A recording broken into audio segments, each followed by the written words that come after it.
myself, I'm David Breeland. I'm the city's Director of Historic Resources and Events of the city of Decatur.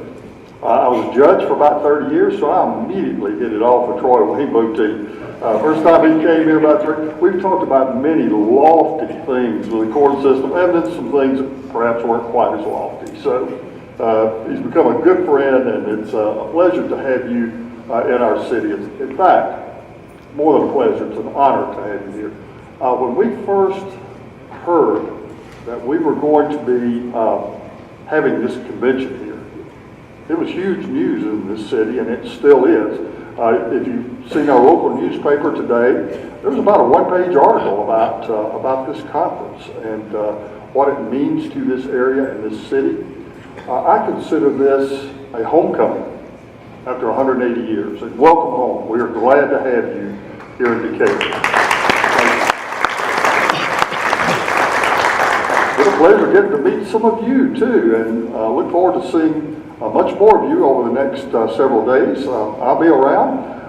Wherever Shannon Keith tells me to go, that's where I'm going to go. Okay, whatever she says do, that's what I'm going to do. So she's an exceptional lady. She's been working very hard on this for 2.5 years. She and Troy Wayne Boutique and the entire Alabama Trail of Tears Association chapter have done marvelous work here in setting up this trail here. Can I be honest? It has helped to educate our people about our Native American past here. And that is a very important thing for me as a historian, for our own people to know about this and about their roots as well. So once again, it is an honor and a pleasure to have you here. If I can help in any way, please let me know. A couple of quick things. Shannon would want me to say something, I think, about this. Please come to the Phoenix Society meeting. We have a very special something that I'm not going to tell you what it is. You're just going to come and see. But it is wonderful. I guarantee if you come, you'll be glad you did. If you did not have the chance to see the 3D mapping on the outside of the building, have any of you ever seen 3D mapping before? It is incredible. It's using a building as a screen. And you'll see a lot of the logos with which you would be very familiar on the side of the hotel. We have a gentleman here tomorrow is going to be doing the sound and the lighting for Becky Cobb's concert. You may wonder, have we got pros here that can handle someone like her? She's a pro as well.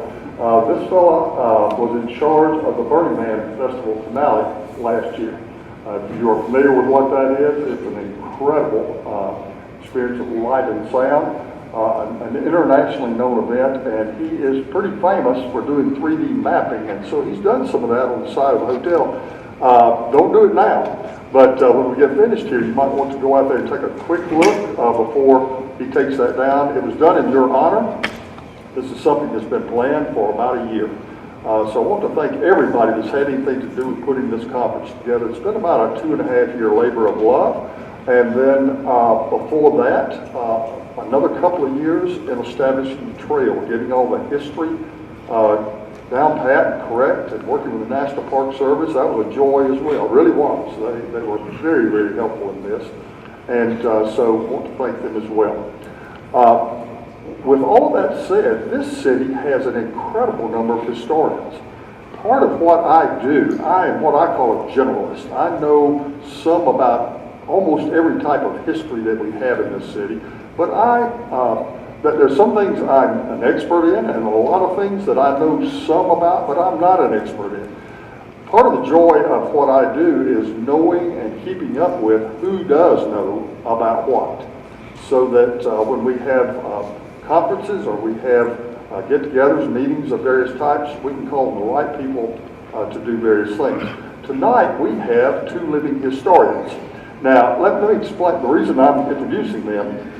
If we were out in the field, they would be able to introduce themselves and it would make a lot of sense because they are dressed in costume just as they would have been 180 years ago. These folks do various living historian type of events here in the city.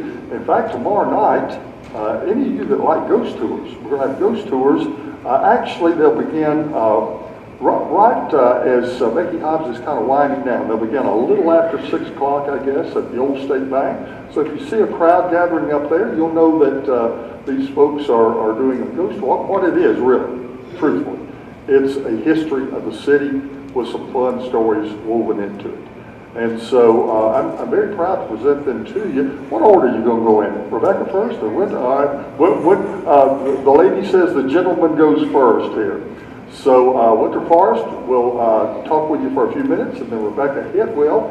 And I've gotten to know them quite well over the last several years, and they are very entertaining, fun to be with, just like a lot of you. And so once again, I look forward to seeing you. If there's anything I can personally do to help you make your stay even better, please do not hesitate to let me know.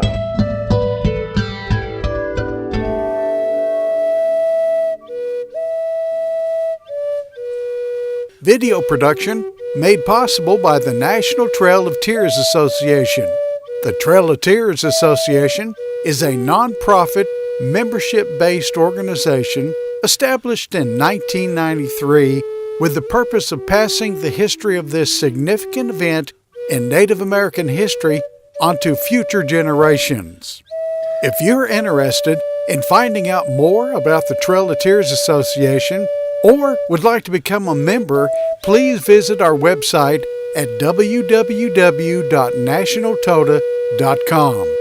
There, you can learn more about the National Association, the state chapters, as well as how to become a member. To connect with the association for upcoming events and to be notified when future videos are released, be sure to like the Trail of Tears Association Facebook page and subscribe to our National Trail of Tears Association YouTube channel. Thanks again for watching this video and for your support.